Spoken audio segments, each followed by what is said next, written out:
Hello দর্শক, আজকে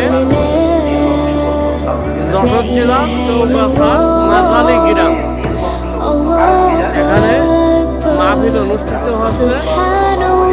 আপনারা সবাই আসেন মাহফিল শুনতে।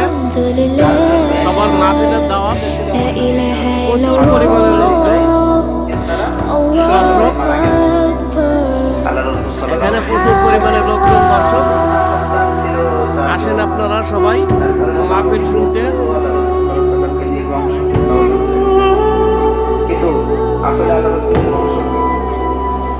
আল্লাহ রাসূল সাল্লাল্লাহু আলাইহি ওয়াসাল্লাম যখন মনঃক্ষুণ্ণ হলেন, আল্লাহ সুবহানাহু ওয়া তাআলা আল্লাহ রাসূলকে সান্ত্বনা দেওয়ার জন্য পুরস্কার হিসেবে আল্লাহ তাআলা সূরা কাউসার নাযিল করে দিলেন এবং ঘোষণা করে দিলেন, হে নবী, আপনাকে আমি হাউজে কাউসার দান করলাম। সুবহানাল্লাহ। এজন্য আমাদের সমাজে যে সমস্ত ব্যক্তিরা মেয়ের বাপ মানে ছেলে হয় নাই,